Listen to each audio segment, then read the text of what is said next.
આપણી સંકલ્પ ન્યૂઝ ચેનલને સબસ્ક્રાઇબ અને લાઇક કરો, બેલ આઇકન દબાવો જેથી આવનાર ન્યૂઝ અપડેટ્સની નોટિફિકેશન આપના મોબાઈલ પર સૌથી પહેલા પહોંચે. Like, subscribe and share the video. નમસ્કાર દર્શક મિત્રો, હું છું ચાંદની ચૌધરી. સંકલ્પ ન્યૂઝમાં આપ સૌનું સ્વાગત છે. સમાચારની શરૂઆત કરતા પહેલા એક નજર આજના મુખ્ય સમાચાર પર. વલસાડમાં સાંસદે દ્વિચક્રી વાહનોમાં વિનામૂલ્યે સેફટી ગાર્ડ લગાવવાનું અભિયાન હાથ ધર્યું. ઉત્તરાયણ પર્વે પતંગની દોરીથી થતા અકસ્માતને રોકવા માટે ભાજપે અનોખી પહેલ કરી. વલસાડમાં ઉત્તરાયણ પર્વ દરમિયાન થતા પતંગની દોરીથી થતા અકસ્માતોને રોકવા માટે ભાજપે એક અનોખી પહેલ કરી છે. વલસાડના આઝાદ ચોક ખાતે સાંસદ ધવલ પટેલની આગેવાનીમાં દ્વિચક્રી વાહનોમાં વિનામૂલ્યે સેફટી ગાર્ડ લગાવવાનું અભિયાન શરૂ કરવામાં આવ્યું છે. આ કાર્યક્રમમાં જિલ્લા ભાજપ પ્રમુખ હેમંતભાઈ કંસારા સહિત પાર્ટીના અગ્રણીઓ અને કાર્યકર્તાઓ પણ જોડાયા હતા. ઉત્તરાયણ દરમિયાન પતંગની દોરીથી વાહન ચાલકોના ગળા કપાવા અને ગંભીર ઈજાઓના કિસ્સાઓ નોંધાતા હોય છે. આવી દુર્ઘટનાઓને રોકવા માટે ભાજપના નેતાઓએ વાહન ચાલકોને સલાહ સૂચનો આપ્યા અને તેમના વાહનો પર સેફટી ગાર્ડ લગાવી આપ્યા. આ પહેલથી વલસાડ જિલ્લામાં ઉત્તરાયણ દરમિયાન કોઈ દુર્ઘટના ન બને તે માટેના પ્રયાસો કરવામાં આવી રહ્યા છે. ઉત્તરાયણના આ મહાપર્વમાં એકતા અને ભાઈચારાનો આ ઉત્સવ છે.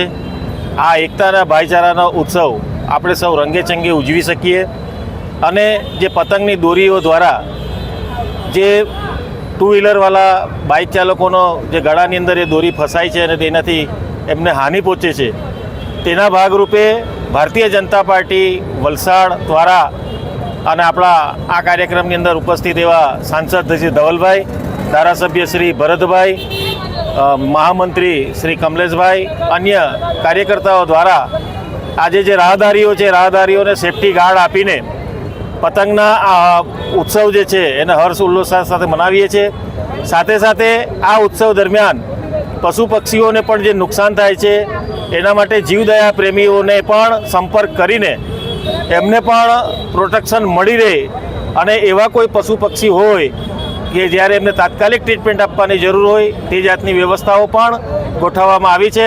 આમ આ ઉત્સવ ભાઈચારાનો ઉત્સવ છે અને આપણે આ ઉત્સવને રંગેચંગે ઉજવીએ એવી જ સૌ વલસાડ જિલ્લાવાસીઓને અપીલ છે. 14મી જાન્યુઆરીએ ઉત્તરાયણનો મહા તહેવાર આપણા ગુજરાતમાં લોકો હર્ષો ઉલ્લાસ સાથે દર વર્ષે મનાવે છે. જેટલું દિવાળીનું મહત્ત્વ છે એટલું જ આપણા ગુજરાતીઓ ઉત્તરાયણને પણ મહત્ત્વ આપે છે. તો જ્યારે ઉત્તરાયણમાં એક ભાઈચારાનો સંદેશ લઈને પૂરા લોકો સાથે ધાબા પર મળીને જ્યારે પતંગ ચગાવશે અને ઉજવણી કરશે ત્યારે એની સાથે સાથે જે આપણા બાઇક પર જતા હોય, ટુ વ્હીલર પર જતા હોય ને રઘવાતા હોય છે, એમને કોઈ હાનિ પહોંચતી હોય દોરાના લીધે, એના માટે ખાસ પ્રોટેક્શન કીટનું વિતરણ આજે વલસાડમાં કરી રહ્યા છે. હું તમને એક નાનો દાખલો આપું કે મારા થોડા વર્ષો પહેલાં હું પોતે ટુ વ્હીલર પર જતો હતો ત્યારે મારું ગળું કપાઈ ગયું હતું અને એના લીધે મારો જીવ બચ્યો હતો. ત્યારથી મેં શીખ લીધી છે કે જ્યારે પણ આપણે બહાર જઈએ ત્યારે આપણે ગળામાં કંઈ વીંટાઈને જઈએ અને પ્રોટેક્શન કીટ આવા ટુ વ્હીલર પર લગાડીએ, એનાથી આપણા લોકોના જીવ પણ બચી શકે ને એની સાથે આપણા ઉત્તરાયણના દરમિયાન આ દોરાથી આપણા પશુ પક્ષીનો પણ નુકસાન થાય છે, એમને પણ હાનિ પહોંચે છે. એના માટે અમે જીવદયા જેટલી પણ એનજીઓ સાથે મળીને આપણા પશુ પક્ષીને પણ આવી કોઈ પણ હાનિ ના થાય ને હાનિ થાય તો તરત જ એમને માવજત મળી રહે એના માટે પૂરો પ્રયાસ કરી રહ્યા છે. અને પાછા અમે દરેક વલસાડવાસીઓને અને વલસાડ ડાંગ લોકસભાના લોકોને આપણો ઉત્તરાયણનો તહેવાર હર્ષો ઉલ્લાસ સાથે મનાવે એવી શુભકામનાઓ. સુરતમાં શુદ્ધ ગાયના ઘીના નામે ફેક્ટરીમાં નકલી ઘી વેચતા આરોપી ઝડપાયા. સુરતમાં શુદ્ધ ગાયના ઘીના નામે વેચાતા ઘીમાં ભેળસેળ થતી હોવાનું સામે આવ્યું છે. ગાંધીનગરની ફૂડ વિભાગ અને પોલીસની ટીમે ઓલપાડના માસમામાં રહેલા કારખાનામાં દરોડા પાડી 25 ટન જેટલું ભેળસેળયુક્ત ઘીનો જથ્થાને ઝડપી પાડ્યો છે. આ સાથે જ પોલીસે 16.59 લાખની મશીનરી, 7.55 લાખનું પેકિંગ મટીરિયલ અને 2 મોબાઈલો મળી કુલ 1.17 કરોડનો મુદ્દામાલ કબજે કર્યો હતો.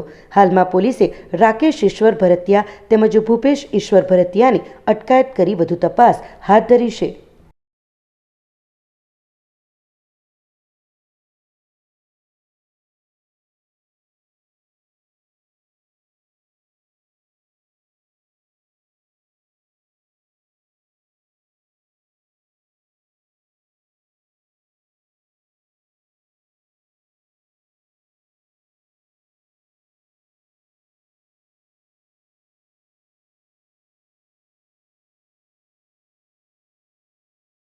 પારડી NK દેસાઈ કોલેજમાં ઉલ્લાસ 2025 આંતર કોલેજ હરીફાઈઓ યોજાઈ. પારડી એજ્યુકેશન સોસાયટી સંચાલિત Nirmalaben Kishorbhai Desai science and commerce કોલેજમાં inter college sports and cultural fest Ullas 2025 સફળતાપૂર્વક સંપૂર્ણ થયો હતો. નિર્મળાબેન કિશોરભાઈ દેસાઈ પરિવાર દ્વારા 2021થી વિવિધ કોલેજના વિદ્યાર્થીઓને એક પ્લેટફોર્મ પર લાવી હરીફાઈની શરૂઆત કરવામાં આવી હતી, જેની સિઝન 3 ઉલ્લાસ 2025માં આ વર્ષે કુલ 15 હરીફાઈઓ યોજવામાં આવી હતી, જેમાં વીર નર્મદ સાઉથ ગુજરાત યુનિવર્સિટીની 15 કરતાં વધુ કોલેજો, કુલ 250 વિદ્યાર્થીઓએ પોતાના વિવિધ કૌશલ્યોનો પરિચય આપ્યો હતો. આ સમગ્ર સ્પર્ધાઓમાં વિવિધ તજજ્ઞો દ્વારા નિર્ણાયક તરીકે ભૂમિકા ભજવવામાં આવી હતી. સવારથી સાંજ સુધી ચાલેલા આ સમગ્ર હરીફાઈના અંતે best college award winner trophy સૌથી વધુ સ્પર્ધાઓમાં જીતવા બદલ NK Desai science and commerce કોલેજને એનાયત કરવામાં આવી હતી. બીજા નંબર માટે ખૂબ જ ઓછા પોઈન્ટથી પાછળ રહેલ SSR કોલેજ સેલવાસના વિદ્યાર્થીઓ વિજેતા બન્યા હતા અને ત્રીજા ક્રમે Shah NH commerce college Valsad વિજેતા બની હતી. આ સમગ્ર આયોજન કોલેજના પ્રાધ્યાપક નીરવ સુરતી અને વિરલ ગજરી દ્વારા બધા જ સ્ટાફ મિત્રોની મદદથી કરવામાં આવ્યું હતું. ઉદ્ઘાટન પ્રસંગે સોસાયટીના પ્રમુખ હેમંત દેસાઈ અને આર્ય સંસ્કાર ધામના સ્થાપક રમેશભાઈ શાહ અને રશ્મિબેન શાહ ઉપસ્થિત રહ્યા હતા અને વિદ્યાર્થીઓને પ્રોત્સાહિત કર્યા હતા. આ સફળ આયોજન બદલ સોસાયટીના ટ્રસ્ટીઓ અને કોલેજના campus director doctor Dipesh Shah દ્વારા અભિનંદન પાઠવવામાં આવ્યા હતા.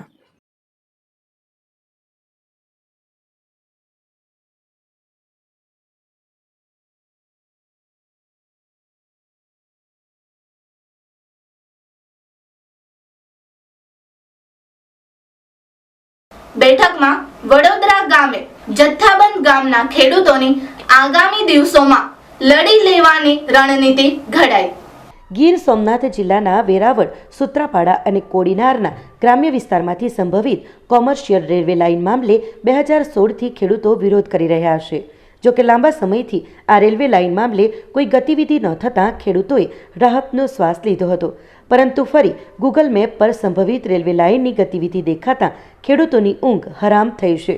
રેલવે લાઇન દરિયાકાંઠા વિસ્તારમાંથી પસાર થવાની સંભાવનાના પગલે દરિયાપટ્ટી વિસ્તારોના ગામોના ખેડૂતો રોષે ભરાયા છે અને આજે સૂત્રાપાડાના ઝાલાના વડોદરા ગામે મહાબળ બાપાના મંદિરના પટાંગણમાં મોટી સંખ્યામાં આશરે 30થી વધુ ગામોના ખેડૂતો સાગરભાઈ રબારીની આગેવાનીઓ એકત્રિત થયા હતા. આ બેઠકમાં ખેડૂતો, આગેવાનો અને અન્ય નેતાઓ દ્વારા આગામી દિવસોમાં આંદોલનની ચીમકી આપી છે. જાન દઈશું પણ જમીન ન આપવા ખેડૂતોએ હાકલ કર્યું છે અને હવે લડી લેવાનો રસ્તો અખ્તિયાર કર્યો છે.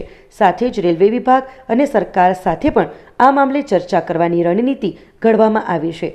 આગામી દિવસોમાં આંદોલન છેડવાને લઈને ખેડૂતો એકત્રિત થયા છે. 2013થી પ્રક્રિયા ચાલે છે. 16,000થી એ લોકોએ થોડું પિકઅપ કર્યું છે. અમારું 16થી 2016થી અમારું આંદોલન ચાલુ છે. 19/1/2019માં જાહેરનામું બહાર પડ્યું. જાહેરનામાની અવધિ વર્ષ દિવસની હોય છે. એમાં એ જાહેરનામા પછી મહિના દિવસ પછી અમારે વાંધા અરજી આપવાની હોય છે.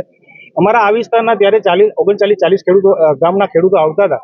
બધાએ સાથે મળી 4,000 વાંધા અરજી અમે આપેલી છે. વાંધા અરજી હજી સુધીનો કોઈ જવાબ આપ્યો નથી. એ અમારો જે તે વખતનો જે વિરોધ હતો, દર વખતે અમે વિરોધ કરીએ છીએ. દર વખતે અમે કલેક્ટર દરજામાં રેલવે મંત્રી હોય છે, પછી રેલવે બોર્ડના GM છે, એ બધાને મળીએ છીએ, બધા સાથે મિટિંગ કરીએ. બધા એક આશ્વાસન આપે છે કે આમાં ફળદ્રુપ જમીન છે, આનું કશું થશે નહીં, ટૂંકમાં આવશે નહીં. પણ જે 4 કંપની માટે સાપુજી પાલનજી છે, અંબુજા છે, GSL છે ને મોરાસ છે, 4 કંપની માટે આ વિસ્તારની અત્યારે તો તમે 40 નવા એલિમેન્ટ કરે છે. 40 ગામડા આવી જાય છે. 1500 ખેડૂત એવા છે કે જે ખાતેદાર મટી જાય છે. તો 4,000 ખેડૂત એવા છે કે સીધી લીટીમાં જે અસરગ્રસ્ત થાય છે. આજે સૂત્રાપાડા તાલુકાના વડોદરા ઝાલા ગામમાં મહાબળેશ્વર દાદાના મંદિરે બધા ખેડૂતો ભેગા થયા છે. ઘણા વખતથી આ વિસ્તારમાં ઇન્ડસ્ટ્રીયલ રેલવે કોરિડોર બનાવવાનું વાત ચાલે છે. અવારનવાર જાહેરનામા બહાર પડ્યા, રદ થયા. 2019માં જાહેરનામું બહાર પડ્યું, એની સામે ખેડૂતોએ પ્રચંડ વિરોધ નોંધાવ્યો અને પછી એ જાહેરનામાની મુદત પૂરી થઈ ગઈ. રેલવે તરફથી આગળનું કોઈ કામ કરવામાં આવ્યું નહોતું, એટલે ખેડૂતોએ માન્યું કે કદાચ આ કેન્સલ થઈ છે. હકીકતમાં એવું નહોતું. હમણાં કોઈ પણ પ્રકારનું સર્વેનું જાહેરનામું બહાર પાડ્યા વગર પોલીસના બંદોબસ્ત સાથે રેલવેના માણસો જ્યારે ખેતરોમાં સર્વે કરવા આવ્યા ત્યારે ખેડૂતોને ખબર પડી કે આ લોકો ફરીથી કોઈક નવો સર્વે કરી રહ્યા છે. ખેડૂતોમાં ખૂબ આક્રોશ છે આ મુદ્દાને લઈને. આ વિસ્તારમાં ઇન્ડસ્ટ્રીયલ કે કોઈ પણ પ્રકારની રેલવે લાઈન આવે તો અહીંયા 1500 થી 2000 ખેડૂતો તો આખા રૂટમાં ખેડૂત જ મટી જાય એવી સ્થિતિ છે. અહીંયા નાની જમીન પરંતુ ખૂબ ફળદ્રુપ ઉપજાઉ જમીન છે. આ વિસ્તારના ખેડૂતો પોતાની ખેતી સાથે લાગણીથી જોડાયેલા છે. એ કોઈ પણ ભોગે પોતાની જમીન આપવા માંગતા નથી. અત્યારે અમે અહીંયા વડોદરા ઝાલા ગામમાં મહાબળ બાબાના સાનિધ્યમાં જ્યારે અત્યારે ખેડૂતોને પૂછ્યા વગર તેમના ખેતરની અંદર સંપાદન કરવા માટે જે લોકો આવ્યા હતા એમને અટકાવી અને પછી અમે લોકોએ નિર્ણય કર્યો કે કોઈ સારી એવી જગ્યા પસંદ કરી એટલે અમે મહાબળ બાબાનું સાનિધ્ય પસંદ કરી અને અહીંયા મિટિંગનું આયોજન કર્યું છે. હવે 2019થી અમે ને સાગરભાઈ ને અમે બીજા બધા જે અહીંયા ઉભા છે બધા લોકો 2019થી મહેનત કરીએ છીએ. જ્યારે પહેલું જાહેરનામું બહાર આવ્યું જાન્યુઆરીમાં ત્યારથી અમે સખત આ રેલવે લાઇનનો વિરોધ કરીએ છીએ. આની પહેલા અમે એકવાર કલેક્ટર ઓફિસે 3 દિવસના ધરણા પર કર્યા હતા અને સરકાર પાસે આની પહેલા રાજેન્દ્ર ગોહિલ સાહેબ કલેક્ટર હતા એની સાથે મિટિંગ કરી હતી અને ત્યારે પણ અમારે ચર્ચા થઈ હતી. ત્યારે રેલવેના અધિકારીઓ એકોય વખત મિટિંગમાં નતા આવ્યા અને અમે લોકો કન્ટિન્યુ મિટિંગ એટેન્ડ કરી હતી. ત્યારે પણ અમે કીધું હતું કે સરકાર મેરે એમનો વૈકલ્પિક રૂટ છે જે તારડા થઈ સાંઢળીદાર થઈ અને કોડીનાર નીકળે છે એ જૂની બ્રોડગેજ છે એને રિપેર કરી અને ચાલુ કરે તો થાય. આ તો 4 કંપનીના બેનિફિટ માટે થઈને બધાને મારવા એ કોઈ જરૂરી તો નથી. લીલી નાગેરને મારવી એવી કોઈ તો જરૂરી નથી. સરકારને શા માટે આ વસ્તુ દર 6 મહિના માટે પાછી નવી કરે છે અને નવી જગાડે છે? શા માટે ખેડૂતોને દોડતા રાખવે છે? તમે એક નિર્ણય કરવો જોઈએ કે ભાઈ સરકારે આ લોકોની જે લીલી ફળદ્રુપ જમીન જાય છે જેમાં 2-2 વીઘાના ખાતેદાર છે એ લોકો મરી જાય છે તો એના માટે સરકાર શા માટે ધ્યાન નથી આપતી અને 6 મહિને પાછું નવું ડિડનેક ઊભું રાખે છે? આમ તો સાહેબ આ 2019થી કન્ટિન્યુ અમારું આંદોલન ચાલુ છે. અલગ અલગ અહીંયા 3-4 સર્વે કર્યા છે. અમે છેક દિલ્હી સુધી રેલવે મંત્રીથી માંડી મનસુખભાઈને બધાને સાથે રાખી અને અમે રજૂઆત કરેલી અને મનસુખભાઈએ એવો પ્રત્યુત્તર આપેલો કે ભાઈ તમે જે આ જંગલમાંથી આપણે જે મીટર ગેસ છે બોર્ડગેસ કરી અને તમારું કામ હોય એ પૂરું કરો.